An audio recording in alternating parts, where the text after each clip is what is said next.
안녕하십니까? 오늘 우리가 나눌 이야기는 11조는 돈인가 하는 질문에서 시작됩니다. 우상의 제물이 되어버린 11조를 해체하고 신과 인간을 잇는 본래의 길을 찾아서 떠나는 여정에 여러분을 초대합니다. 교회가 예수님을 괴물로 하나님을 침묵하는 신으로 만든 것은 바로 물질과 기근 때문입니다. 11조로 불을 챙기려다 본래의 의미를 잃었고 물질은 흥했으나 정신은 메말라 내실은 썩은 생선의 냄새가 진동합니다. 우리는 하나님의 형상대로 지음받은 우리를 받은 돈에 비례하여 축복을 주는 가장 천박한 신으로 전락시켰습니다. 돈 11조는 있으나 하나님은 없는 단절된 길을 걷고 있는 것입니다. 11조를 돈으로 대체하는 순간 하나님께 돌아가는 길을 잃어버린 것이죠. 우리는 지금 두 가지 11조를 마주하고 있습니다. 하나는 타락한 11조, 즉 종교적 우상입니다. 이것의 본질은 돈이라는 물질의 거래이며 목적은 개인의 세속적 축복을 얻는 데 있습니다. 마치 앵벌이와 깡패 두목의 거래처럼 자신의 것을 바쳐 의를 세우려 합니다.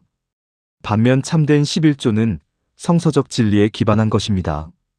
그 본질은 화해와 사랑의 원리, 즉 존재 자체에 있습니다. 목적은 만물과의 소통, 신과의 단절된 벽을 허무는 것이며 짝사랑의 열병을 앓는 하나님과 자녀 사이의 관계에서 시작됩니다. 이것은 하나님의 것을 찾아 하나님께 드리는 행위입니다. 기억하십시오. 하나님은 코 묻은 돈을 갈취하는 약탈자가 아닙니다. 하나님은 오로지 하나님의 것에만 관심이 있으십니다. 그렇다면 하나님의 것이란 과연 무엇일까요? 많은 이들은 가이사의 형상, 즉 돈을 떠올립니다. 사람들은 자신이 좋아하는 육체의 소욕인 돈을 하나님도 좋아할 것이라 착각하며 계량화하려 합니다. 그러나 마음을 돈으로 계량화하려는 작태는 멈춰야 합니다. 진실은 하나님의 형상입니다. 11조는 돈이 아니라 이스라엘 백성, 곧 사람을 일컫는 말입니다. 가이사의 형상이 새겨진 지폐는 결코 하나님 나라에서 유통될 수 없습니다. 아브람이 아브라함이 된 과정은 바로 소유의식에서 존재의식으로의 전환을 보여줍니다. 아브람과 사울의 전기는 자신의 것, 즉 소유로 나아가는 모습을 보입니다. 자신의 지혜와 특출한 열심으로 하나님께 바치려 했지만 그 결과는 인간과 하나님의 영원한 평행선과 소외였습니다. 그러나 항복과 깨어짐, 즉 내 것을 내던지는 과정을 통해 아브라함과 바울은 하나님의 것, 즉 존재로 나아갑니다. 이스마엘이라는 사람의 열심을 쫓아내고 약속의 자녀 이삭이라는 하나님의 것을 드림으로써 평행선이 깨지고 진정한 화해가 성립된 것입니다. 베드로의 거짓 11조는 내 목숨을 바치겠나이다라는 인간의 착각에서 시작됩니다. 베드로는 예수를 위해 목숨을 바치겠다며 충성을 맹세했죠. 현대의 기독교인들 또한 이 몸을 거룩한 산 제물로 받아주시옵소서라며 자신의 열심을 바치려 합니다. 하지만 신의 거절이 있었습니다. 예수님은 그 육신에 속한 베드로를 하나님의 것으로, 즉 11조로 받을 수 없었습니다. 인생들의 진실과 열심은 그저 인생들의 것일 뿐 하나님의 것이 아니기 때문입니다. 그렇다면 참된 11조의 메커니즘, 즉 예수는 어떻게 베드로를 받으셨을까요? 첫째, 하강입니다. 예수님 자신이 베드로의 육신과 소욕을 처리하기 위한 속전 제물로 십자가에 드려지셨습니다. 속전은 얽매인 자를 자유롭게 하기 위해 지불되는 몸값, 곧 덮개입니다. 둘째, 도약입니다. 요한복음 21장에서 보듯 스스로 띠띠던 삶, 곧 필로스에서 남이 띠띠우는 삶으로의 변화가 일어납니다. 셋째, 상승입니다. 이를 통해 비로소 잃어버린 하나님의 형상이 회복됩니다. 예수님은 피 흘림을 통해 베드로를 온전한 11조, 즉 하나님의 것으로 창조하여 영접하셨던 것입니다. 언어학적인 진실을 살펴보면 성경 히브리서에서 11조를 바친다와 11조를 받는다는 헬라어 데카토오라는 완전히 동일한 한 단어입니다. 그리고 코페르코퍼, 즉 속전은 얽매인 자를 자유롭게 하기 위해 지불되는 몸값을 의미합니다. 값을 지불하고 사서 자유인으로 해방시켜주는 개념입니다. 현대인들도 끊임없이 누군가에게 혹은 무엇인가에 얽매여 삽니다. 서로가 서로를 가스라이팅하며 끊임없이 종속시키려 합니다. 해방을 두려워하고 종속에서 안락을 취하려고 합니다.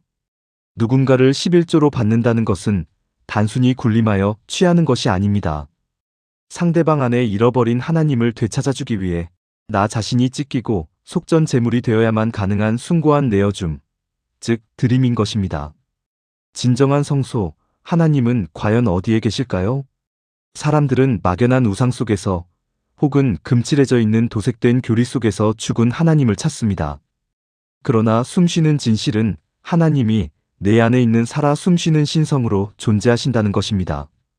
11조는 너와 내가 만나는 원리입니다. 이기적인 탐심을 찢어내고 나의 마음을 열어 내 안에 좌정하신 하나님을 알아차리고 영접하는 행위, 그것이 바로 참된 11조입니다. 멜기세덱의 순환 원리는 화해의 대동제를 보여줍니다. 첫째, 영접. 내 안의 신성을 알아차려 너를 11조, 즉 하나님의 것으로 취하는 것입니다. 둘째, 속전. 내가 피를 흘려 너를 위한 산떡, 속전이 되는 것입니다. 셋째, 드림. 나 자신이 하나님께 드려짐과 동시에 너를 하나님께 드리는 것입니다. 넷째, 연쇄. 너는 또 다른 누군가를 위한 속전이 되어 그를 11조로 받는 것입니다. 11조를 받음은 동시에 드림입니다. 이것이 바로 시작도 끝도 없는 피 흘림과 사랑의 연쇄고리이며 율법을 완성하는 만물 소통의 원리입니다. 고난과 11조, 왜 사람들은 도망치는 걸까요? 11조를 돈으로 내는 것은 어쩌면 너무나 쉽고 간편한 일인지도 모릅니다. 지갑만 열면 되기 때문이죠. 물론 누군가에게는 그조차도 쉬운 일은 결코 아니겠지만, 그러나 참된 11조는 나가 없어져야 하는 문제입니다. 살을 찢고 피를 흘려야 하는 지독한 고난의 길입니다. 즉 내어줌입니다. 참된 11조는 땀이고 고난이며 심장에서 터져나오는 피 흘림이자 통곡의 눈물입니다. 그래서 단단한 음식을 먹지 못하는 이들은 모두 이 길에서 도망치는 것입니다. 11조를 바칠 수 없습니다. 이제 우리는 잃어버린 11조를 다시 찾아야 합니다. 11조는 하늘 문을 열어 축복을 빼내는 거래 조건이 아닙니다.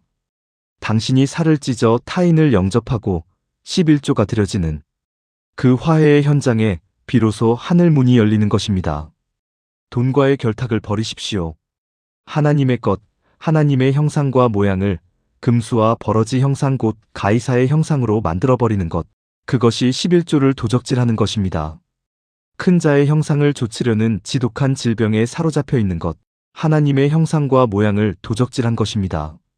그대, 내 안에 살아계신 하나님을 발견하고 만나는 복 있는 자가 되시기를 바랍니다. 경청해 주셔서 감사합니다. 공감하신다면 구독과 좋아요, 지인과 공유해 주시기를 바라겠습니다. 존재의 진리를 찾아 더 좋은 영상으로 찾아뵙겠습니다.